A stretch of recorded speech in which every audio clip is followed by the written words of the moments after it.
Maybe the picture isn't clear here.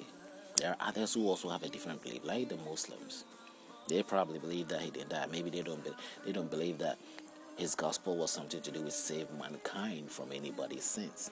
Now, they do have the belief of sacrifices and all that. But those who are also not in neither the resurrection or the death sense, they have a different sort of concept. What will be their concept?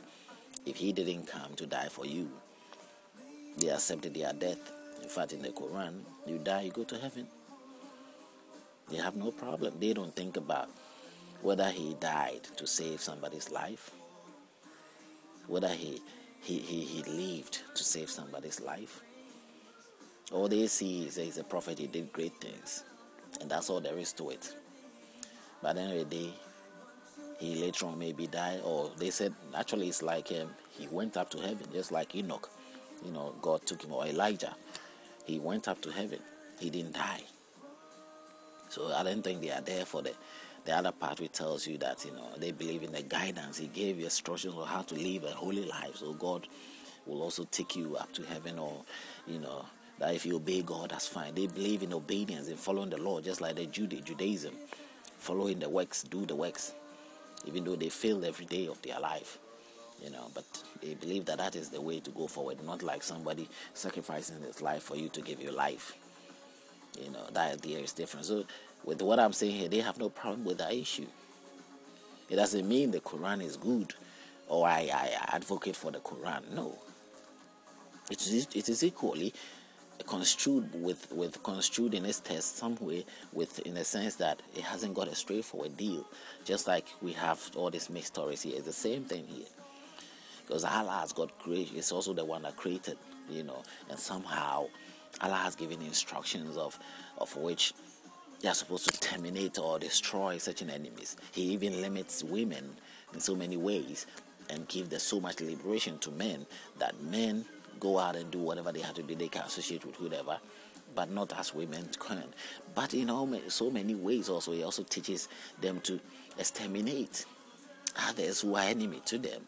But I keep asking that, how are you going to establish the Muslim religion or establish Islam if these people keep to slaughter or take my life? Like me, I'm an outsider. Whether my grandparent was Muslim or whichever way, it doesn't matter. If I'm a Christian, I'm an outsider. If I'm an atheist, I'm an outsider.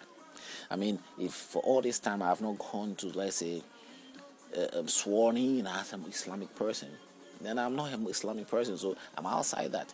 The book is not teaching you necessarily to make the converting. Even if it tells you so, the text tells you that if you convert, it's asking you to convert, and you don't convert. It gives you the right to crush the enemy and exterminate the enemy. And so much sense that there is so much impatience in the approach. And so they want to take over. They want to believe that Islam is the best religion that should ever exist. They run away from their own faith, their own religion, because the fierce approach that is coming out of it to those who feel they have got authority to exercise the rules and regulations of the words written in the book, bringing fear to so many people. You ask you this, what is so much good about that I should so much be convinced? I'm not convinced by it. There are good tests that I may pull out, or tests that I may to analyze what I'm trying to say here. But I'm not convinced by it. I don't fall for it. I don't fall for the Bible. I don't fall for the Quran. Unless there is something out there that will fall from the Quran to convince me, or something from the Bible that will convince me. But so far I haven't seen that. I'm also a human being who needs to be converted. But even if out there is an advice to take my life because I haven't been able to admit to the Quran, or somebody is plotting to take my life because that person feels that he's doing the work of Allah, and it is there to tell you that if you work for Allah, you're blessed, you go into heaven. So people do that to take the life of other people, to say that, hey, you cannot offend Allah, or you cannot say words that will offend Allah or offend Jehovah. And these people, they have lost the idea and to know that Allah is a living being. That's what the Quran says, and that's what the Bible says, that Jehovah is a living being, and Jehovah can deal with me. Jehovah can deal with me.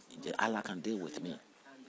Can if I have offended Allah, let's say I offend Allah, hypothetically speaking, or I offend Jehovah, I believe Jehovah can deal with me, or Allah can deal with me.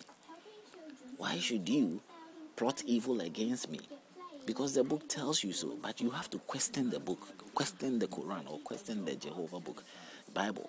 Question it and say, but you can do it is you that the person is offending. I think I heard the person what he said, and I think the thing he said is very offensive, that is very offending you, or the words are offensive to you. But you dare not, you cannot go before your own God and tell him that this guy is offending you, God, Allah. I think this guy offended you. Do you have sense? Are you sensible more than Allah? Are you sensible more than Jehovah? Are you sensible more than your God? No. If I am offending him, he already knows. If you believe that your God is a living God, he created me, he created you, he created everybody, and I have become disobedient, don't worry about that, my disobedience. Leave it to Allah. Leave it to Jehovah. He knows my status. What I'm saying now, he's aware of it. Believe that he's aware of it, because it is said, it is so in the Quran. It is said also in the Bible that you believe that your God knows my every move. He knows what I say and what I do.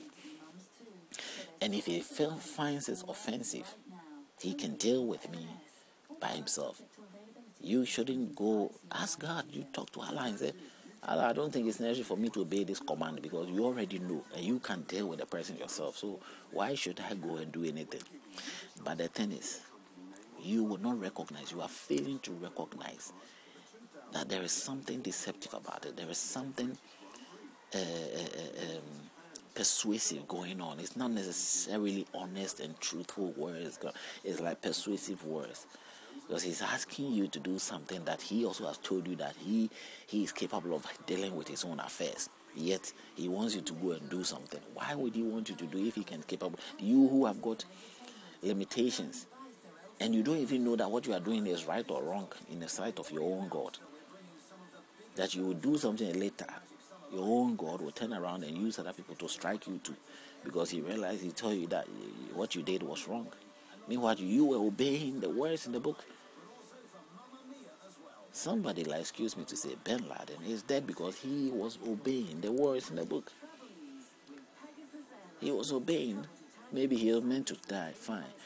But whatever way it is, let's take it that that is how people who pursued him, if they don't pursue him, he would have lived. He would have been living now. He was a healthy man, healthy, successful man.